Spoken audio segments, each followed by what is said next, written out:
आज हम उत्तर रामचरित के प्रथम अंक के छठे श्लोक की ओर बढ़ रहे हैं। वहाँ बताया गया है कि सूत्रधार और नट उपस्थित हुए हैं और वे आकर के उत्तर रामचरित की कथा वस्तु का प्रारंभ और प्रस्तावना के बारे में बता रहे हैं। नट आकर के कहता है कि आज हम उत्तर रामचरित का वर्णन करने के लिए यहाँ पर प्रस्तुत हुए हैं। राम दरबार में राम का राज्याभिषेक हो चुका है और राज्याभिषेक के उपरांत राम की तीनों माताएं महर्षि के साथ ऋषि शृंग के आश्रम की ओर प्रस्थान कर गए हैं। ऋषि शृंग एक बहुत बड़ा यज्ञ कर रहे हैं, उसमें सम्मिलित होने के लिए तीनों माताएं और गौतमी आदि जो है वो साथ में गए हुए हैं। उसी की उपस्थिति के बाद नट विषय वस्तु की स्थापना करते हुए कहते हैं कि देव्यामपि वेदेय्याम सापवादो यतो जनः रक्षो ग्रह स्थितिर्मूलम अग्निशुद्धौ तु निश्चय है कि यहाँ पर देव्यामपि ही मन निश्चित ही, वेदेय्याम विदेही अर्थात राजा विदेह की पुत्री सीता जो है देव्यामपि देवी होते हुए भी, यहाँ पर देवी अर्थात सती पतिव्रता अयोनिजा होने के कारण सर्वथा यतो जन है उस जैसा व्यक्ति भी कैसा है कि सापवाद है, अपवाद से युक्त है। रक्षो ग्रह स्थिति राक्षस के ग्रह में स्थित रहने के कारण अग्नि शुद्धौ तु निश्चय है। इस अपवाद का जो मूल कारण है कि वो रक्षो ग्रह स्थिति राक्षस के ग्रह में जाकर के रही है, रावण के घर में जाकर के रही है, इसलिए अग्नि शुद्धौ तु निश्चय है। उसकी अग्नि में पवित्रता के द्वारा शुद्धि होना निश्चित है। तो यहाँ पर बताया गया है कि जो देवी है वैदेही सीता है, जो विदेह राज की पुत्री है, परंतु उस जैसे मनुष्य को भी अपनी पवित्रता को सिद्ध करने के लिए अग्नि परीक्षा देनी पड़ रही है। क्योंकि वह राक्षस के ग्रह में जाकर के निवास किया है, तो उसको भी अपनी निर्दोषता को सिद्ध करना पड़ रहा है। जो अविश्वास उसका हो गया है उसकी शुद्धि के लिए आज वो यहाँ पर उसने भी अपनी शुद्धि दी है। फिर आगे नट पुनः सूत्रधार की वार्तालाप करते हुए कहते हैं, स्नेहात सभा जयितुम एत्य दिनानि अमुनि नित्वोत्सवेन जनको अद्य गतो विदेहान देव्यास्ततो विमनसः परिसांत्वनाय धर्मासनाद विशति वास गृहम नरेंद्र है। यहाँ पर वह कहते हैं कि सभी ऋषि और देवता इन सभी का कल्याण चाहते हैं, परंतु मनुष्य जो है वो उसकी क्या क्रियाएं हैं, वो क्या कह रहा है। महाराज इस समय लोग इस प्रकार से कह रहे हैं कि स्नेहात सभा जयितुम एत्य, स्नेहात सीता और राम पर अपने विशेष स्नेह के कारण सभा जयितुम सभा में उपस्थित होकर के अभिनंदन करने के लिए एत्य आकर के अमूनि दिनानि इतने दिनों तक उत्सवेन राज्याभिषेक के उत्सव के साथ इतने दिनों को नीत्वा मन व्यतीत करके जनक है महाराजा जनक भगवती सीता के पिता अर्थात जनक जो हैं अद्य आज विदेहान गतः है मिथिला नगरी को विदेह नगरी को चले गए हैं।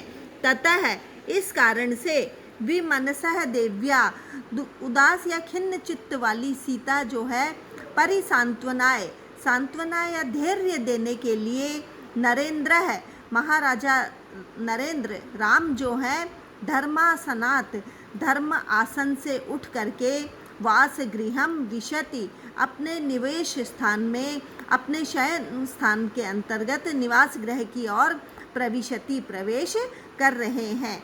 अब सूत्रधार और नट ने जो स्थिति है उसको स्पष्ट किया है कि जब राम का राज्याभिषेक हुआ था तो बहुत दिनों तक वहाँ पर नित्वोत्सवेन उत्सव राज्याभिषेक का उत्सव मनाया गया था और उस उत्सव में सम्मिलित होने के लिए राजा जनक वहाँ पर आए थे और आज ही वे इतने दिन व्यतीत करके विदेहान गतः है अपनी विदेह नगरी जनकपुरी की ओर प्रस्थान कर गए हैं।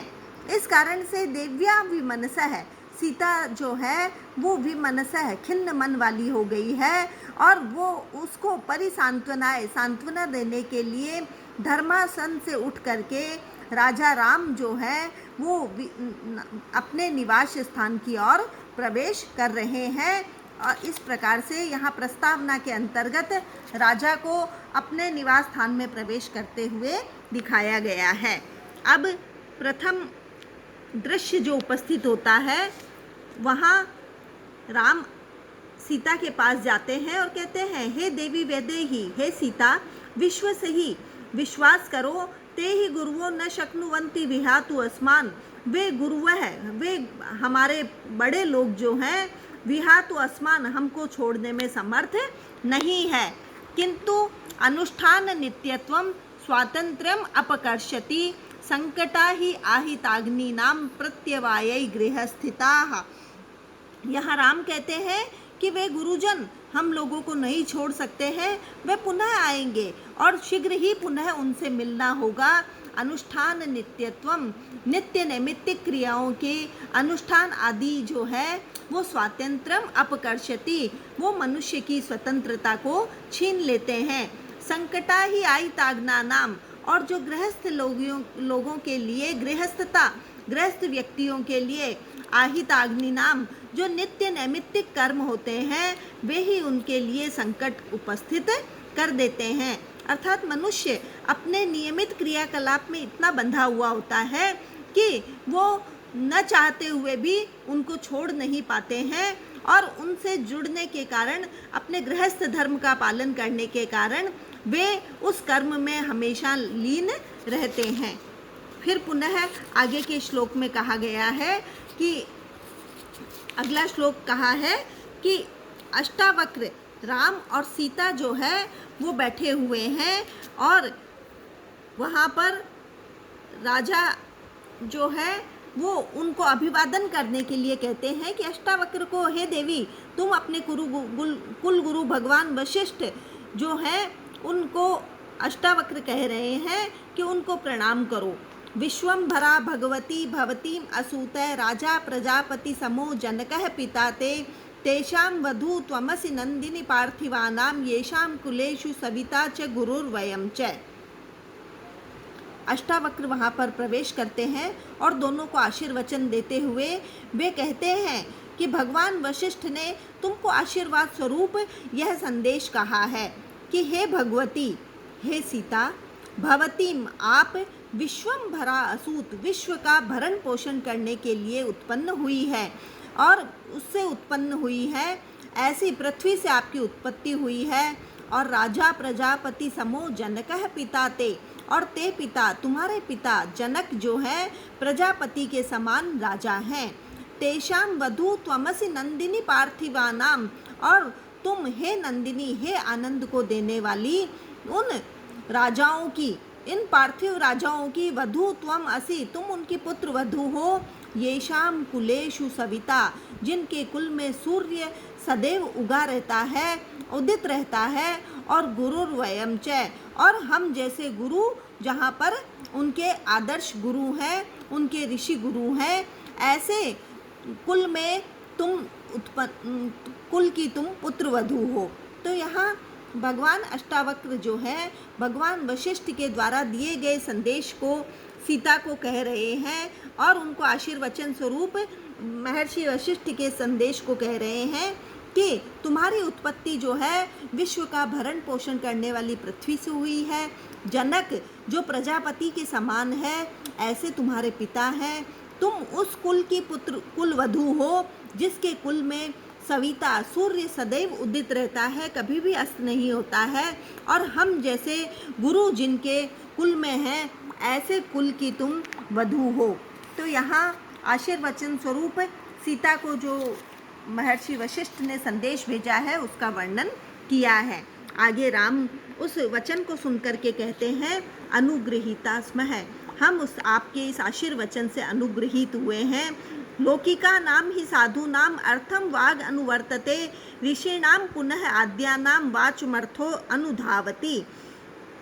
यहाँ पर कुछ दार्शनिक व्याख्या करते हुए राम कह रहे हैं कि साधारण संसारी सज्जनों की वाणी तो पदार्थ या वस्तु का अनुसरण करती है, परंतु प्राचीन महर्षियों की वाणी का अर्थ स्वयं अनुकरण करता है कि ही मन निश्चित ही लौकिका नाम, जो लौकिक साधारण लौकिक संसारी मनुष्य है उनकी वाक मन वाणी ही मन निश्चित ही अर्थम, अर्थ या पदार्थ का या वस्तु का अनुवर्तते, अनुसरण करती है।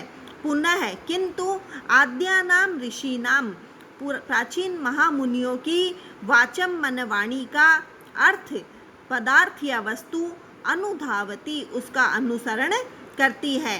कि लौकिक सज्जनों की वाणी तो वास्तविक पदार्थ या तथ्यों के अनुसार चलती है, अर्थात लौकिक सत्पुरुष तो वस्तु स्थिति और लोक स्थिति देखकर वैसी ही वाणी कहते हैं या आशीर्वाद आदि देते हैं, लेकिन प्राचीन महर्षियों की वाणी का स्वयं अर्थ अनुसरण करता है, अर्थात उनकी वाणी कभी भी निष्फल नहीं होती है, उनके मुख से कभी निष्फल वाणी निकलती ही नहीं है। जिस समय जैसी वाणी निकलती है कार्य वैसा ही हो जाता है। सारांश ये है कि वे जो कुछ देते हैं वैसा ही घटित होता है और वो जैसा कहते हैं वाणी उसी का अनुसरण करती है। तो यहाँ इसी का वर्णन जो है वो किया गया है।